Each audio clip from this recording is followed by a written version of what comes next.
भगवते वासुदेवाय। जय श्री राधे, हरे कृष्णा। प्रिय श्रोताओं, आज योगिनी एकादशी का दिन है। आप सभी को योगिनी एकादशी की ढेरों सारी शुभकामनाएं। आज के इस वीडियो में आप श्रवण करने वाले हैं आषाढ़ मास महात्म्य का 12वां अध्याय। उसके पहले आपको श्री लक्ष्मी नारायण भगवान और माता लक्ष्मी जी की एक बहुत सुंदर कथा का श्रवण कराने जा रहे हैं। कथा को सुनकर आप सभी कमेंट बॉक्स में लक्ष्मी माता की जय लिखना मत भूलिएगा। और अगर आपको आज की कथा पसंद आए तो वीडियो को लाइक करके चैनल को सब्सक्राइब भी जरूर कर दीजिएगा। एक बार ऋषि और मुनियों में ये बहस हो गई कि आखिर तीनों देवों में से सबसे सर्वश्रेष्ठ कौन है। इस बात का पता लगाने के लिए उन्होंने ऋषि भृगु का चयन किया। ऋषि भृगु सबसे पहले सृष्टिकर्ता महर्षि ब्रह्मा जी के पास गए। वहां जाकर उन्होंने ना तो ब्रह्मा जी को प्रणाम किया और ना तो उनका सम्मान ही किया, जिससे ब्रह्मा जी नाराज हो गए। इसके बाद महर्षि भृगु भगवान शिव के पास गए और वहां पर भी उन्होंने यही व्यवहार किया, जिससे भगवान शिव जी भी क्रोधित हो गए। अंत में वे भगवान विष्णु के पास पहुँचे। उस समय भगवान विष्णु योग निद्रा में थे। ऋषि भृगु ने उन्हें जगाने की कोशिश की, लेकिन जब वे नहीं उठे तो क्रोध में आकर उन्होंने उनकी छाती पर लात मार दी। ऋषि के इस व्यवहार पर भी भगवान विष्णु शांत रहे। उन्होंने तुरंत महर्षि भृगु के चरण पकड़ लिए और बड़ी विनम्रता से पूछा, महर्षि, क्या मेरी कठोर छाती से आपके पैर में चोट तो नहीं लगी? ये देखकर महर्षि भृगु को निश्चित हो गया कि तीनों देवताओं में भगवान विष्णु ही सबसे श्रेष्ठ हैं। हालांकि इस घटना से माता लक्ष्मी जी अत्यंत दुखी और क्रोधित हो गईं। उन्होंने भृगु ऋषि को श्राप दिया कि वे कभी भी ब्राह्मणों के घर नहीं जाएंगी, और शायद यही कारण है कि ब्राह्मणों को सामान्यतः संपत्ति और वैभव अस्थायी रूप से प्राप्त नहीं होता। इस विषय में एक और कथा प्रचलित है, जिसके अनुसार एक बार देवर्षि नारद जी विष्णु लोक गए और वहां जाकर भगवान से प्रार्थना की कि प्रभु, इस चातुर्मास में आप ब्राह्मण बनकर धरती के भक्तों को उपदेश देकर मोक्ष प्रदान करने के लिए चलिए। भक्त वत्सल नारायण भगवान ने स्वीकृति दे दी। पास में ही लक्ष्मी जी भी बैठी थी।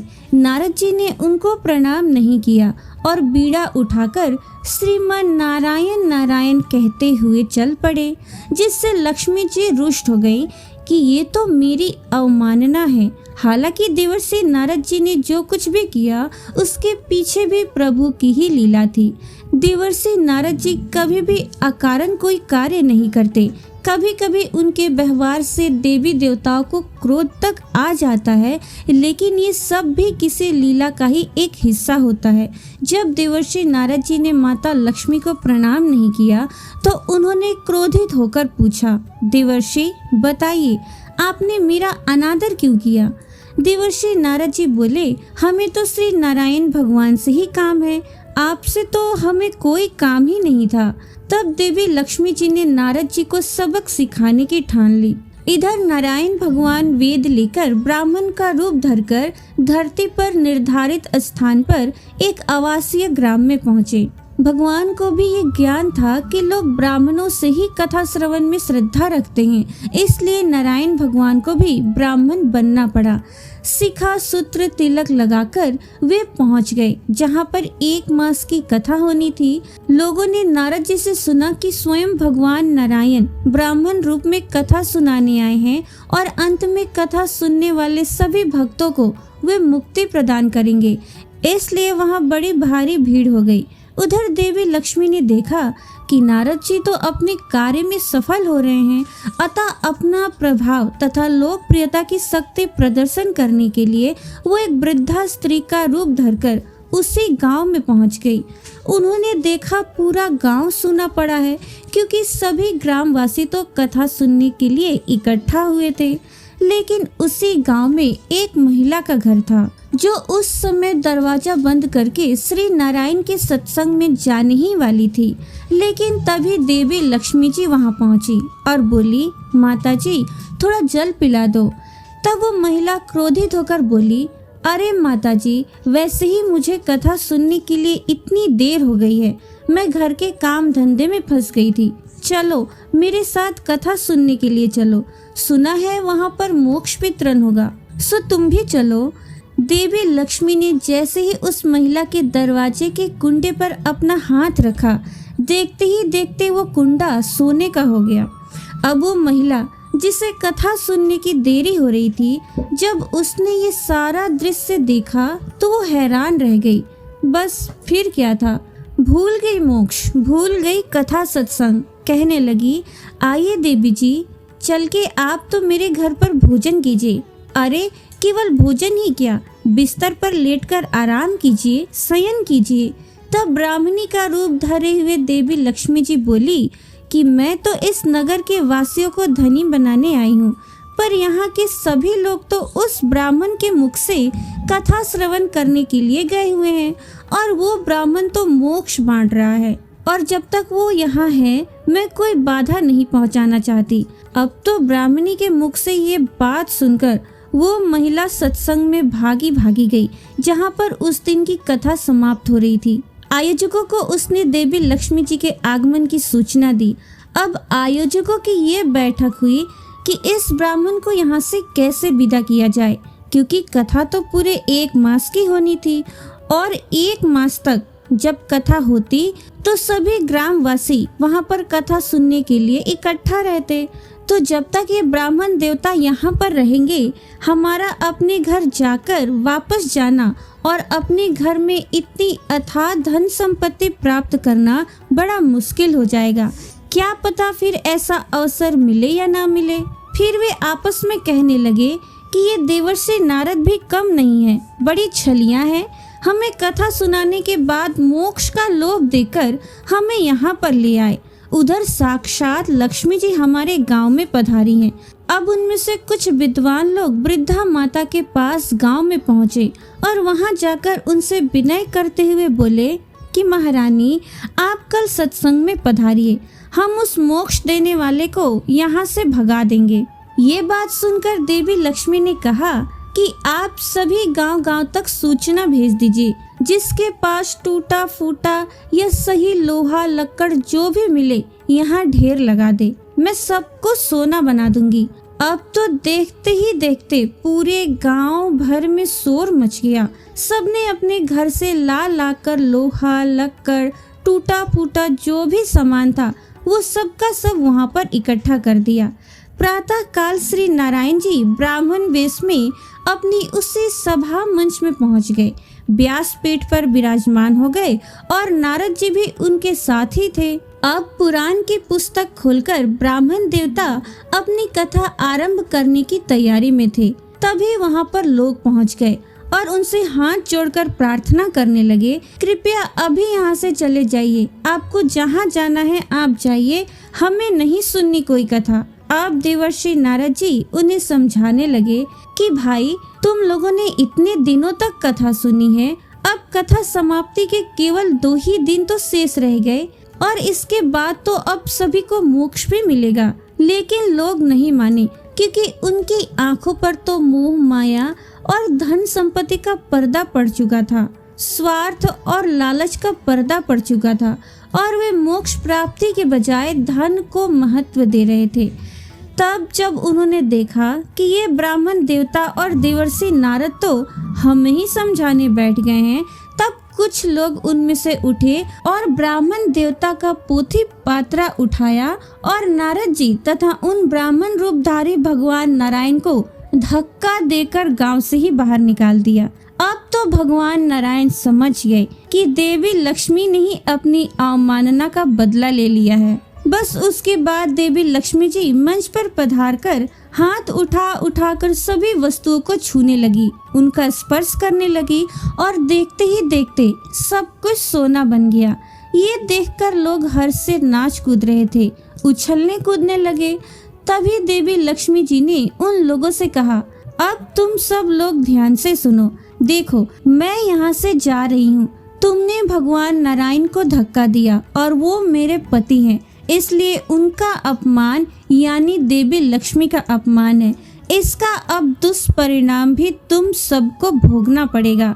ऐसा कहकर देवी लक्ष्मी जी वहीं अंतर ध्यान हो गई और उनके देखते ही देखते वो सब कुछ जो कुछ देर पहले सोने चांदी का ढेर बना हुआ था, सब कुछ राख का ढेर बन गया। अब वहाँ पर कुछ भी नहीं था। तो प्रिय श्रोताओ, इस पावन कथा से हमें ये गहरी सीख मिलती है कि जब जीवन में मोक्ष जैसा अनमोल वरदान सामने हो, तब धन का मोह हमें अंधा कर देता है। और जिन लोगों ने धन के लोभ में आकर कथा और मोक्ष का अपमान किया, उन्हें माता लक्ष्मी ने पहले धन तो दिया, लेकिन वही धन अंत में राख के ढेर में बदल गया। ये दर्शाने के लिए कि लालच और लोभ से पाया हुआ सुख कभी स्थायी नहीं होता। तो वहीं जो भक्त श्रद्धा, विश्वास और भक्ति भाव से भगवान नारायण और माता लक्ष्मी का स्मरण करते हैं, उनके जीवन में सच्ची समृद्धि, सुख और शांति का वास होता है। और ये कथा हमें ये भी याद दिलाती है कि धन से बढ़कर भक्ति है और भक्ति से बढ़कर कुछ भी नहीं है। अब सुनिए आषाढ़ मास महात्म्य की आज की कथा। जैमिनी जी कहते हैं, तदनंतर नारद जी और राजा इंद्रद्युम्न पुरोहित के छोटे भाई विद्यापति के साथ पुरुषोत्तम क्षेत्र में नीलकंठ महादेव जी के समीप गए। वहां महादेव जी की पूजा करके राजा ने श्री दुर्गा जी को प्रणाम किया और फिर सब लोग अपना उत्तम रथ छोड़कर अनुगामियों सहित पैदल हो गए और अपनी इंद्रियों को वश में रखते हुए नीलगिरी पर चढ़ने के लिए आगे बढ़े। वो पर्वत नाना प्रकार के वृक्षों और लताओं से व्याप्त था। भांति भांति के पक्षी वहाँ कलरव कर रहे थे। बड़ी बड़ी चट्टानों के कारण उस पर्वत का किनारा ऊंचा नीचा एवं दुर्गम दिखाई देता था। वो नीलगिरी चारों ओर से गोलाकार था। वे सब लोग उस मार्ग से गए जहाँ काले अगुरु वृक्ष के नीचे सब विपत्तियों और भयों को हरने वाले दिव्य सिंह रूपधारी भगवान ऋषिसिंह निवास करते हैं, जिनका दर्शन करने मात्र से मनुष्यों की कोटि कोटि ब्रह्म हत्याएं विलीन हो जाती हैं। उनका मुख फैला हुआ है, दांत बड़े भयंकर दिखाई देते हैं। कुछ पीले रंग के आयालों से उनका मुख मंडल व्याप्त है। वे 3 नेत्रों से युक्त एवं भयानक हैं। अपनी जांघों पर उत्तान सोए हुए दैत्य के वक्षस्थल को वज्र तुल्य कठोर नखों से विदीर्ण कर रहे हैं। मुख पर अट्टहास की छटा है, जिसमें लपलपाती हुई लाल रंग की जिह्वा शोभा पाती है। उनके हाथों में शंख और चक्र सुशोभित हैं। मस्तक किरीट मुकुट से उद्भासित हो रहा है। नेत्रों से आग की चिंगारियां निकलती हैं, जिनसे समस्त दिशाएं स्वतंत्र हो रही हैं। प्रचंड आघात के कारण भगवान के चरण कमल धरती में धस गए हैं। उन आदि मूर्ति भगवान ऋषिसिंह का दर्शन करके सबने प्रणाम किया। इंद्रद्युम्न ने भी भगवान ऋषिसिंह का दर्शन करके नारद जी के वचनों पर विश्वास किया और कहा, महर्षि, मैं कृतार्थ हो गया। आप तो ज्ञान की निधि हैं। मैं तो भगवान के दर्शन मात्र से ही सभी पापों से छूट गया। दया सिंधु भगवान की नीलमणिमय मूर्ति किस स्थान पर विराजमान है, जो दर्शन मात्र से ही मुक्ति देने वाली है? विप्रवर, उसी का मुझे दर्शन कराएं। तब नारद जी ने राजा इंद्रद्युम्न को उस परम पावन स्थान का दर्शन कराया, जहाँ भगवान विष्णु स्वर्णमय बालुका से आच्छादित हो गए थे। मुनि ने वहां ले जाकर राजा से कहा, महाराज, इस 2 योजन ऊंचे और 1 योजन तक फैले हुए वट वृक्ष को देखो। ये प्रलय काल में भी स्थिर रहता है और मनुष्य को मोक्ष प्रदान करने वाला है। इसकी छाया में जाने से ही मानव पाप से मुक्त हो जाता है। इसकी जड़ में प्राण त्याग करने वाला मनुष्य मोक्ष को प्राप्त होता है। फिर जो इसकी पूजा और स्तुति करता है, उसके लिए तो कहना ही क्या है। इसके मूल भाग से पश्चिम और नृसिंह जी से उत्तर भगवान नील माधव विराजमान थे। वे ही तुम पर अनुग्रह करने के लिए अब 4 स्वरूपों में यहाँ प्रकट होंगे। जैसे श्वेत द्वीप के भीतर भगवान का अपना धाम है, उसी प्रकार जम्बू द्वीप के अंतर्गत ये पुरुषोत्तम क्षेत्र ही भगवान का अपना धाम है। राजन, जो मोक्ष का अधिकारी है, वही इसकी महिमा को समझ पाता है। अन्य मनुष्यों के और विशेषकर पाप कर्मियों के लिए ये विश्वास की भूमि नहीं है। भगवान जगन्नाथ का अंतर ध्यान होना या छिप जाना किसी विशेष कारण से होता है, परंतु वे साधु पुरुषों पर अनुग्रह करने के लिए प्रत्येक युग में प्रकट होते रहते हैं। राजन, भगवान मत्स्य, कच्छप आदि अनेक अवतारों के द्वारा जब अवतार का उद्देश्य पूर्ण कर देते हैं, तब कारण की निवृत्ति हो जाने से वे अंतर ध्यान हो जाते हैं, परंतु वे ही दया सागर भगवान इस पुरुषोत्तम क्षेत्र में बिना किसी कारण के नित्य निवास करते हैं। जैसे श्वेत द्वीप से जाकर भगवान विष्णु अन्यत्र अवतार लेते हैं, उसी प्रकार यहाँ रहते हुए भी वे द्वारिका, कांची और पुष्कर आदि में कृपा पूर्वक प्रकट होते हैं। राजन, अनेकानेक तीर्थ, देश, क्षेत्र और मंदिरों में भगवान विराज रहे हैं। महात्मा नारद जी के दिखाए हुए उस स्थान को महाराज इंद्रद्युम्न ने साष्टांग प्रणाम किया और भगवान को वहां प्रत्यक्ष स्थित मानकर इस प्रकार स्तवन किया। देव देव जगन्नाथ, शरणागतों की पीड़ा दूर करने वाले कमल नयन नारायण, मैं भवसागर में डूबा हुआ हूँ, मेरा उद्धार कीजिए। परमेश्वर, एकमात्र आप ही दुख राशि का विध्वंस करने वाले हैं। क्षुद्र मनुष्य लेस मात्र सुख की इच्छा से क्षुद्र देवताओं की सेवा करते हैं। भगवान, आप भक्ति भाव से आराधना करने पर मनुष्यों को साक्षात मोक्ष प्रदान करने वाले हैं। अजामिल ब्राह्मण ने अपने वर्णाश्रमोचित कर्मों का परित्याग करके कौन सा पाप नहीं किया था, किंतु नाथ वो भी आपके नाम का उच्चारण करने मात्र से मुक्त हो गया। आपके स्मरण मात्र से ही पास हाथ में लेकर आए हुए यमदूतों ने उसे छोड़ दिया। देवेश्वर, समस्त शास्त्रीय उपाय आपके दर्शन के लिए ही बताए गए हैं। आपका साक्षात्कार हो जाने पर हृदय के सभी संशय नष्ट हो जाते हैं, उसी क्षण मनुष्य संदेह रहित हो जाता है। प्रभु, आप ही सबको आश्रय देने वाले हैं, मुझ दीन पर भी अनुग्रह कीजिए। मैं आपसे केवल इतनी ही भीख मांगता हूँ कि आपकी जो मूर्ति यहाँ विराजमान है उसका मैं इस नेत्र से दर्शन करूँ, इसके सिवा दूसरा कोई प्रयोजन नहीं है। इस प्रकार हाथ जोड़े हुए राजा इंद्रद्युम्न ने भगवान मधुसूदन की स्तुति करके पृथ्वी पर लौटकर उन्हें साष्टांग प्रणाम किया। उस समय उनके नेत्रों में आंसू भर आए थे। इसी समय आकाशवाणी हुई जिसे इंद्रद्युम्न ने भी सुना। राजन, चिंता न करो, मैं तुम्हें प्रत्यक्ष दर्शन दूंगा। देवर्षि नारद ने ब्रह्मा जी का जो वचन तुमसे कहा है उसके अनुसार तुम कार्य करो। उस दिव्य वाणी को सुनकर राजा ने नारद जी से कहा, मुनि, आपने ब्रह्मा जी की आज्ञा से जो कुछ कहा था, इस आकाशवाणी ने भी उसी का अनुमोदन किया है। ब्रह्मा जी साक्षात जगन्नाथ हैं, इन दोनों में कोई भेद नहीं है। आप ब्रह्मा जी के पुत्र हैं, आपका वचन भगवान का ही वचन है, अतः मुझे उसका प्रयत्न पूर्वक पालन करना चाहिए। तो प्रेम से बोलिए, भक्त वत्सल भगवान जगन्नाथ की जय, नारद जी महाराज की जय, सभी भक्तों की जय। प्रिय श्रोताओ, आज का अध्याय यहीं पर समाप्त हुआ। आगे के अध्याय का श्रवण आप कल के वीडियो में जरूर कीजिएगा। अब सुनिए श्रीमद् भागवत महापुराण के 10वें स्कंद का 14वां अध्याय। ब्रह्मा जी ने स्तुति की, प्रभु, एकमात्र आप ही स्तुति करने योग्य हैं। मैं आपके चरणों में नमस्कार करता हूँ। आपका ये शरीर वर्षा कालीन मेघ के समान श्यामल है, इस पर स्थिर बिजली के समान झिलमिल करता हुआ पीताम्बर शोभा पाता है। आपके गले में घुंघची की माला, कानों में मकराकृत कुंडल तथा सिर पर मोर पंखों का मुकुट है।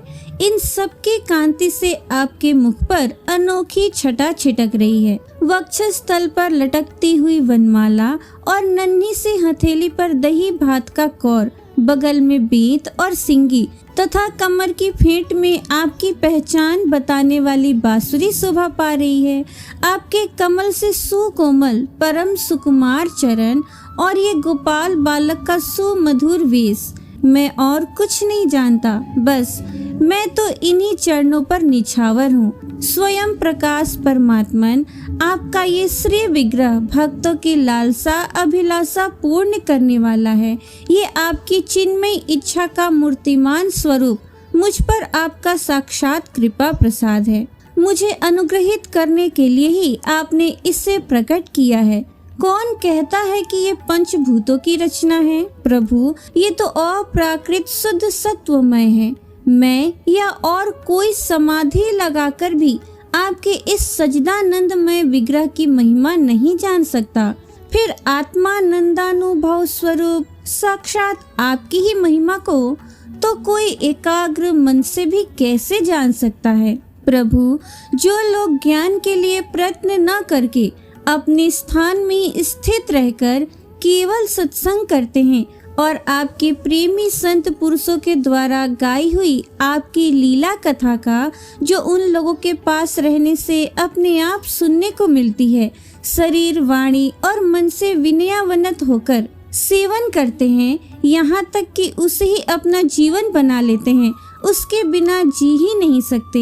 प्रभु, यद्यपि आप पर त्रिलोकी में कोई कभी विजय नहीं प्राप्त कर सकता, फिर भी वे आप पर विजय प्राप्त कर लेते हैं। आप उनके प्रेम के अधीन हो जाते हैं। भगवान, आपकी भक्ति सब प्रकार के कल्याण का मूल स्रोत उद्गम है। जो लोग उसे छोड़कर केवल ज्ञान की प्राप्ति के लिए श्रम उठाते हैं और दुख भोगते हैं, उनको बस क्लेश ही क्लेश हाथ लगता है और कुछ नहीं। जैसे थोती भूसी कूटने वाले को केवल श्रम ही मिलता है, चावल नहीं। हे अच्युत, हे अनंत, इस लोक में पहले भी बहुत से योगी हो गए हैं।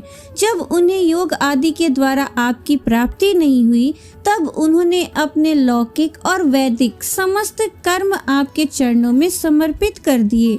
उन समर्पित कर्मों से तथा आपकी लीला कथा से उन्हें आपकी भक्ति की प्राप्ति हुई। उस भक्ति से ही आपके स्वरूप का ज्ञान प्राप्त करके उन्होंने बड़ी सुगमता से आपके परम पद की प्राप्ति कर ली। हे अनंत, आपके सगुण निर्गुण दोनों स्वरूपों का ज्ञान कठिन होने पर भी निर्गुण स्वरूप की महिमा इंद्रियों का प्रत्याहार करके शुद्ध अंतःकरण से जानी जा सकती है। विशेष आकार के परित्याग पूर्वक आत्माकार अंतःकरण का साक्षात्कार किया जाए, ये आत्मकारता घटपटादि रूप के समान ज्ञेय नहीं है, प्रत्युत आवरण का भंग मात्र है। ये साक्षात्कार, ये ब्रह्म है। मैं ब्रह्म को जानता हूँ, इस प्रकार नहीं किंतु स्वयं प्रकाश रूप से ही होता है। परंतु भगवान, जिन समर्थ पुरुषों ने अनेक जन्मों तक परिश्रम करके पृथ्वी का एक एक परमाणु, आकाश के हिमकण तथा उसमें चमकने वाले नक्षत्र एवं तारों तक को गिन डाला है, उनमें भी भला ऐसा कौन हो सकता है जो आपके सगुण स्वरूप के अनंत गुणों को गिन सके। आप केवल संसार के कल्याण के लिए ही अवतीर्ण हुए हैं। सो भगवान, आपकी महिमा का ज्ञान तो बड़ा ही कठिन है। इसलिए जो पुरुष क्षण क्षण पर बड़ी उत्सुकता से आपकी कृपा का ही भली भांति अनुभव करता रहता है और प्रारब्ध के अनुसार जो कुछ सुख या दुख प्राप्त होता है उसे निर्विकार मन से भोग लेता है, एवं जो प्रेम पूर्ण हृदय, गदगद वाणी और पुलकित शरीर से अपने को आपके चरणों में समर्पित करता रहता है, इस प्रकार जीवन व्यतीत करने वाला पुरुष ठीक वैसे ही आपके परम पद का अधिकारी हो जाता है जैसे अपने पिता की संपत्ति का पुत्र। प्रभु, मेरी कुटिलता तो देखिए। आप अनंत आदि पुरुष परमात्मा हैं और मेरे जैसे बड़े बड़े मायावी भी आपके माया के चक्र में हैं। फिर भी मैंने आप पर अपनी माया फैलाकर अपना ऐश्वर्य देखना चाहा। प्रभु, मैं आपके सामने हूँ ही क्या आग के सामने चिंगारी की भी कुछ गिनती है। भगवान, मैं रजोगुण से उत्पन्न हुआ हूँ। आपके स्वरूप को मैं ठीक ठीक नहीं जानता, इसलिए अपने को आपसे अलग संसार का स्वामी मान बैठा। मैं अजन्मा जगत करता हूँ। इस मायाकृत मोह के घने अंधकार से मैं अंधा हो रहा था, इसलिए आप ये समझकर कि ये मेरे ही अधीन है, मेरा भृत्य है, इस पर कृपा करनी चाहिए। मेरा अपराध क्षमा कीजिए। मेरे स्वामी, प्रकृति, महातत्व, अहंकार, आकाश, वायु, अग्नि, जल और पृथ्वी रूप आवरणों से घिरा हुआ ये ब्रह्मांड ही मेरा शरीर है और आपके एक एक रोम के छिद्र में ऐसे ऐसे अगणित ब्रह्मांड उसी प्रकार उड़ते पड़ते रहते हैं जैसे झरोखे के जाली में से आने वाली सूर्य की किरणों में रज के छोटे छोटे परमाणु उड़ते हुए दिखाई पड़ते हैं। कहाँ अपने परिमाण से 3.5 हाथ के शरीर वाला अत्यंत शुद्र मैं, और कहाँ आपकी अनंत महिमा। वृत्तियों की पकड़ में न आने वाले परमात्मन जब बच्चा माता के पेट में रहता है तब अज्ञानवश अपने हाथ पैर पीटता है, परंतु क्या माता उसे अपराध समझती है या उसके लिए वो कोई अपराध होता है और नहीं है। इन शब्दों से कही जाने वाली कोई भी वस्तु ऐसी है क्या जो आपकी कोख के भीतर न हो। श्रुतियाँ कहती हैं कि जिस समय तीनों लोग प्रलयकालीन जल में लीन थे, उस समय उस जल में स्थित श्री नारायण के नाभि कमल से ब्रह्मा का जन्म हुआ। उनका ये कहना किसी प्रकार असत्य नहीं हो सकता। तब आप ही बताइए प्रभु, क्या मैं आपका पुत्र नहीं हूँ? प्रभु, आप समस्त जीवों के आत्मा हैं, इसलिए आप नारायण हैं। आप समस्त जगत के और जीवों के अधीश्वर हैं, इसलिए आप नारायण हैं। आप समस्त लोकों के साक्षी हैं, इसलिए भी नारायण हैं। नर से उत्पन्न होने वाले जल में निवास करने के कारण जिन्हें नारायण कहा जाता है, वे भी आपके एक अंश ही हैं। वो अंश रूप से दिखना भी सत्य नहीं है, आपकी माया ही है। भगवान, यदि आपका वो विराट स्वरूप सचमुच उस समय जल में ही था, तो मैंने उसी समय उसे क्यों नहीं देखा, जबकि मैं कमल नाल के मार्ग से उसे 100 वर्ष तक जल में ढूंढता रहा। फिर मैंने जब तपस्या की तब उसी समय मेरे हृदय में उसका दर्शन कैसे हो गया, और फिर कुछ ही क्षणों में वो पुनः क्यों नहीं दिखा, अंतर ध्यान क्यों हो गया। माया का नाश करने वाले प्रभु, दूर की बात कौन करे, अभी इसी अवतार में आपने इस बाहर दिखने वाले जगत को अपने पेट में ही दिखला दिया, जिसे देखकर माता यशोदा चकित हो गई थी। इससे तो यही सिद्ध होता है कि ये संपूर्ण विश्व केवल आपकी माया ही माया है। जब आपके सहित ये संपूर्ण विश्व जैसा बाहर दिखता है वैसा ही आपके उदर में भी दिखा, तब क्या वो सब आपकी माया के बिना ही आप में प्रतीत हुआ? अवश्य ही आपकी लीला है। उस दिन की बात जाने दीजिए, आज की ही ले लीजिए। क्या आज आपने मेरे सामने अपने अतिरिक्त संपूर्ण विश्व को अपनी माया का खेल नहीं दिखलाया? पहले आप अकेले थे, फिर संपूर्ण ग्वाल बाल, बछड़े और छड़े छीके भी आप ही हो गए। उसके बाद मैंने देखा कि आपके वे सब रूप चतुर्भुज हैं और मेरे सहित सबके सब तत्व उनकी सेवा कर रहे हैं। आपने अलग अलग उतने ही ब्रह्मांडों का रूप भी धारण कर लिया था, परंतु अब आप केवल अपरिमित अद्वितीय ब्रह्म रूप से ही शेष रह गए हैं। जो लोग अज्ञानवश आपके स्वरूप को नहीं जानते, उन्हीं को आप प्रकृति में स्थित जीव के रूप से प्रतीत होते हैं और उन पर अपनी माया का पर्दा डालकर सृष्टि के समय मेरे रूप से, पालन के समय अपने विष्णु रूप से और संहार के समय रुद्र के रूप में प्रतीत होते हैं। प्रभु, आप सारे जगत के स्वामी और विधाता हैं। अजन्मा होने पर भी आप देवता, ऋषि, मनुष्य, पशु पक्षी और जलचर आदि योनियों में अवतार ग्रहण करते हैं, इसलिए कि इन रूपों के द्वारा दुष्ट पुरुषों का घमंड तोड़ दें और सत्पुरुषों पर अनुग्रह करें। भगवान, आप अनंत परमात्मा और योगेश्वर हैं। जिस समय आप अपनी योग माया का विस्तार करके लीला करने लगते हैं, उस समय त्रिलोकी में ऐसा कौन है जो ये जान सके कि आपकी लीला कहाँ, किस लिए, कब और कितनी होती है। इसलिए ये संपूर्ण जगत स्वप्न के समान असत्य, अज्ञान रूप और दुख पर दुख देने वाला है। आप परमानंद, परम ज्ञान स्वरूप एवं अनंत हैं। ये माया से उत्पन्न एवं विलीन होने पर भी आप में आपकी सत्ता से सत्य के समान प्रतीत होता है। प्रभु, आप ही एकमात्र सत्य हैं, क्योंकि आप सबके आत्मा जो हैं। आप पुराण पुरुष होने के कारण समस्त जन्म आदि विकारों से रहित हैं।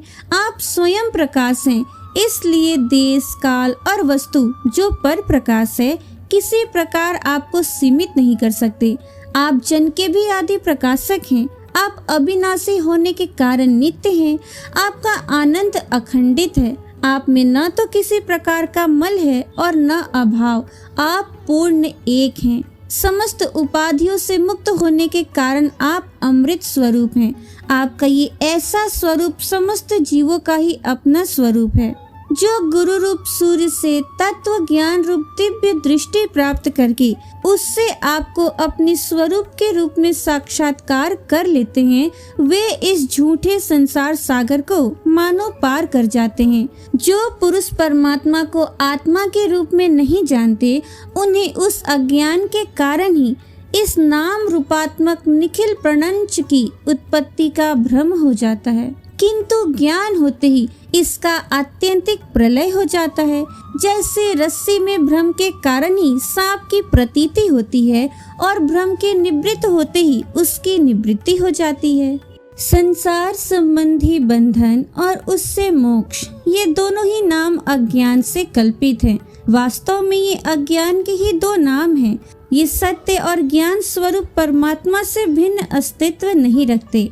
जैसे सूर्य में दिन और रात का भेद नहीं है, वैसे ही विचार करने पर अखंड चित्त स्वरूप केवल शुद्ध आत्म सत्व में न बंधन है और न तो मोक्ष। भगवान, कितने आश्चर्य की बात है कि आप हैं अपने आत्मा, पर लोग आपको पराया मानते हैं और शरीर आदि है पराये, किंतु उनको आत्मा मान बैठते हैं और इसके बाद आपको कहीं अलग ढूंढने लगते हैं।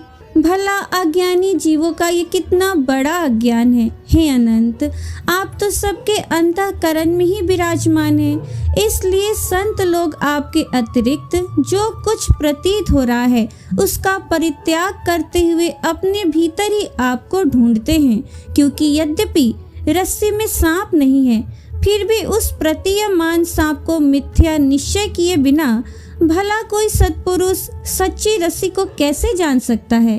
अपने भक्त जनों के हृदय में स्वयं स्फुरित होने वाले भगवान, आपके ज्ञान का स्वरूप और महिमा ऐसी है, उससे अज्ञान कल्पित जगत का नाश हो जाता है। फिर भी जो पुरुष आपके युगल चरण कमलों का तनिक सा भी कृपा प्रसाद प्राप्त कर लेता है, उससे अनुग्रहित हो जाता है, वही आपकी सजदानंदमयी महिमा का तत्व जान सकता है। दूसरा कोई भी ज्ञान वैराग्य आदि साधन रूप अपने प्रयत्न से बहुत काल तक कितना भी अनुसंधान करता रहे, वो आपकी महिमा का यथार्थ ज्ञान नहीं प्राप्त कर सकता। इसलिए भगवान, मुझे इस जन्म में, दूसरे जन्म में अथवा किसी पशु पक्षी आदि के जन्म में भी ऐसा सौभाग्य प्राप्त हो कि मैं आपके दासों में से कोई एक दास हो जाऊं और फिर आपके चरण कमलों की सेवा करूं। मेरे स्वामी, जगत के बड़े बड़े यज्ञ सृष्टि के प्रारंभ से लेकर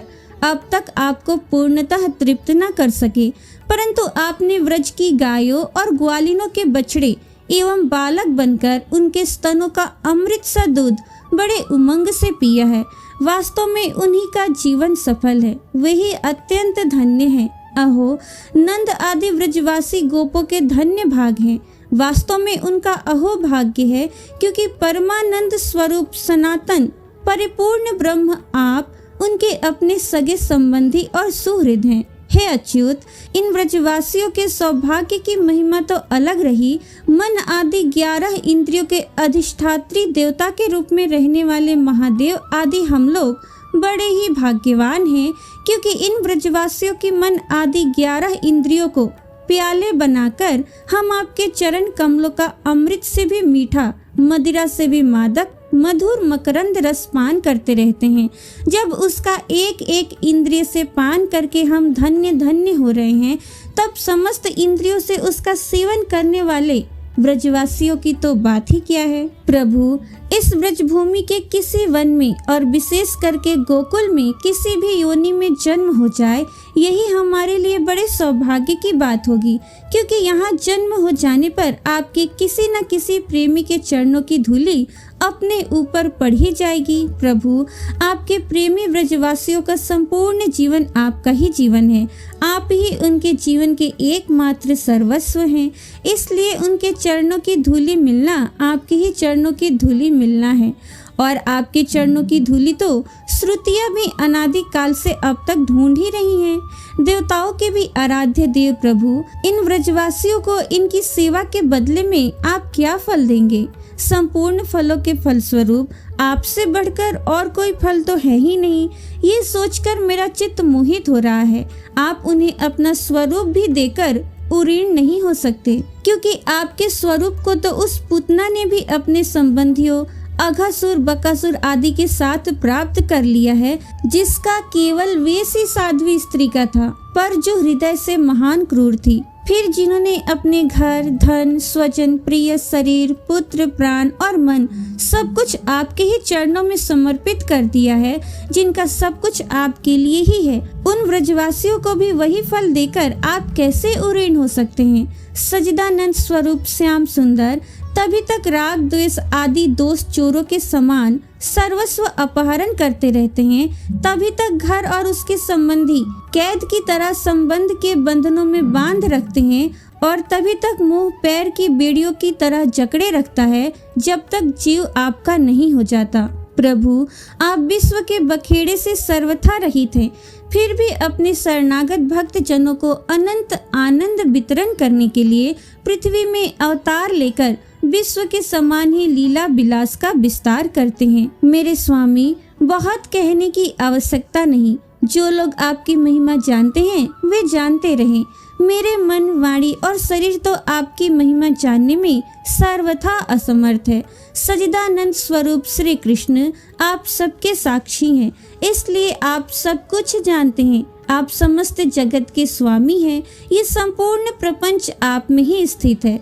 आपसे मैं और क्या कहूँ? अब आप मुझे स्वीकार कीजिए, मुझे अपने लोक में जाने की आज्ञा दीजिए।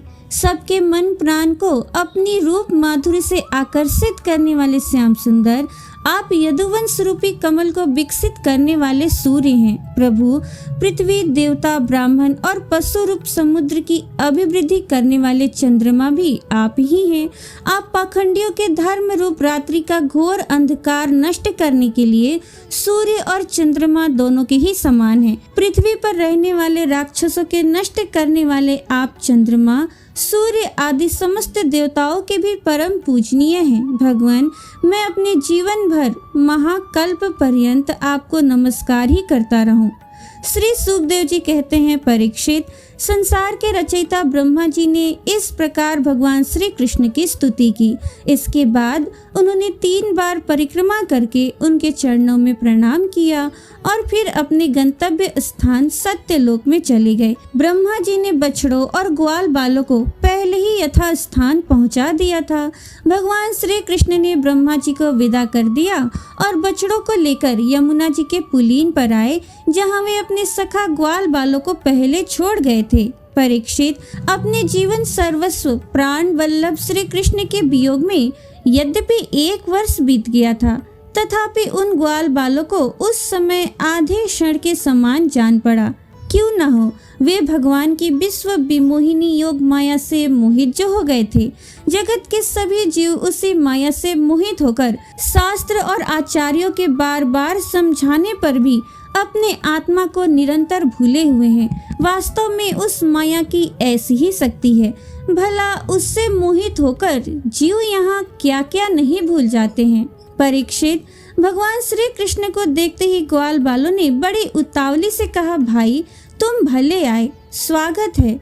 अभी तो हमने तुम्हारे बिना एक कौर भी नहीं खाया है। आओ, इधर आओ, आनंद से भोजन करो। तब हंसते हुए भगवान ने ग्वाल बालों के साथ भोजन किया और उन्हें अघासुर के शरीर का ढांचा दिखाते हुए वन से व्रज में लौट आए। श्री कृष्ण के सिर पर मोर पंख का मनोहर मुकुट और घुंघराले बालों में सुंदर सुंदर महकते हुए पुष्प गुथे हुए थे। नई नई रंगीन धातुओं से श्याम शरीर पर चित्रकारी की हुई थी। वे चलते समय रास्ते में उच्च स्वर से कभी बांसुरी, कभी पत्ते और कभी सिंगी बजाकर वादोत्सव में मग्न हो रहे हैं। पीछे पीछे ग्वाल बाल उनकी लोक पावन कीर्ति का गान करते जा रहे हैं। कभी वे नाम ले लेकर अपने बछड़ों को पुकारते, तो कभी उनके साथ लाड लड़ाने लगते। मार्ग के दोनों ओर गोपियां खड़ी हैं। जब वे कभी तिरछे नेत्र से उनकी नजर में नजर मिला देते हैं, तब गोपियां आनंद मुग्ध हो जाती हैं। इस प्रकार भगवान श्री कृष्ण ने गोष्ठ में प्रवेश किए।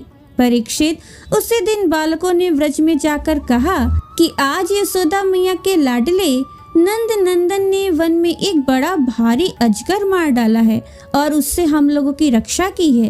राजा परीक्षित ने कहा, ब्राह्मण, ब्रजवासियों के लिए श्री कृष्ण अपने पुत्र नहीं थे, दूसरे के पुत्र थे। फिर उनका श्री कृष्ण के प्रति इतना प्रेम कैसे हुआ? ऐसा प्रेम तो उनका अपने बालकों पर भी पहले कभी नहीं हुआ था। आप कृपा करके बताएं, इसका क्या कारण है? श्री सुखदेव जी कहते हैं, राजन, संसार के सभी प्राणी अपने आत्मा से ही सबसे बढ़कर प्रेम करते हैं। पुत्र से, धन से या और किसी से जो प्रेम होता है वो तो इसलिए कि वे वस्तुएं अपने आत्मा को प्रिय लगती हैं। राजेंद्र, यही कारण है कि सभी प्राणियों का अपने आत्मा के प्रति जैसा प्रेम होता है वैसा अपने कहलाने वाले पुत्र, धन और गृह आदि में नहीं होता। नृपश्रेष्ठ, जो लोग देह को ही आत्मा मानते हैं वे भी अपने शरीर से जितना प्रेम करते हैं उतना प्रेम शरीर के संबंधी पुत्र, मित्र आदि से नहीं करते। जब विचार के द्वारा ये मालूम हो जाता है कि ये शरीर मैं नहीं हूँ, ये शरीर मेरा है, तब इस शरीर से भी आत्मा के समान प्रेम नहीं रहता। यही कारण है कि इस देह के जीर्ण शीर्ण हो जाने पर भी जीने की आशा प्रबल रूप से बनी रहती है। इससे ये बात सिद्ध होती है कि सभी प्राणी अपने आत्मा से ही सबसे बढ़कर प्रेम करते हैं और उसी के लिए इस सारे चराचर जगत से भी प्रेम करते हैं। इन श्री कृष्ण को ही तुम सब आत्माओं का आत्मा समझो। संसार के कल्याण के लिए ही योग माया का आश्रय लेकर वे यहाँ देहधारी के समान जान पड़ते हैं। जो लोग भगवान श्री कृष्ण के वास्तविक स्वरूप को जानते हैं उनके लिए तो इस जगत में जो कुछ भी चराचर पदार्थ है अथवा इससे परे परमात्मा, ब्रह्म, नारायण आदि जो भगवत स्वरूप हैं सभी श्री कृष्ण स्वरूप ही हैं। श्री कृष्ण के अतिरिक्त और कोई प्राकृत अप्राकृत वस्तु है ही नहीं। सभी वस्तुओं का अंतिम रूप अपने कारण में स्थित होता है। उस कारण के भी परम कारण है भगवान श्री कृष्ण। तब भला बताओ किस वस्तु को श्री कृष्ण से भिन्न बताएं? जिन्होंने पुण्य कीर्ति मुकुंद मुरारी के पद पल्लव की नौका का आश्रय लिया है, जो कि सत्पुरुषों का सर्वस्व है, उनके लिए ये भव सागर बछड़े के खूर के गड्ढे के समान है। उन्हें परम पद की प्राप्ति हो जाती है और उनके लिए विपत्तियों का निवास स्थान ये संसार नहीं रहता। परीक्षित, तुमने मुझसे पूछा था कि भगवान के 5वें वर्ष की लीला ग्वाल बालों ने 6ठे वर्ष में कैसे कही। उसका सारा रहस्य मैंने तुम्हें बता दिया।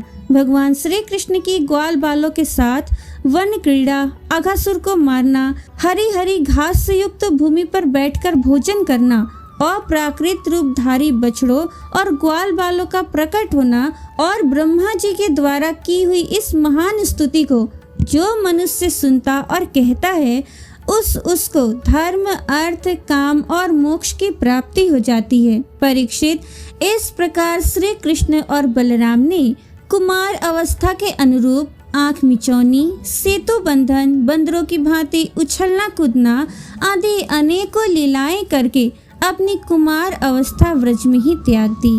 प्रिय श्रोताओ, श्रीमद् भागवत महापुराण के 10वें स्कंद का 14वां अध्याय पूर्ण हुआ। आगे के अध्याय का श्रवण आप कल के वीडियो में जरूर कीजिएगा।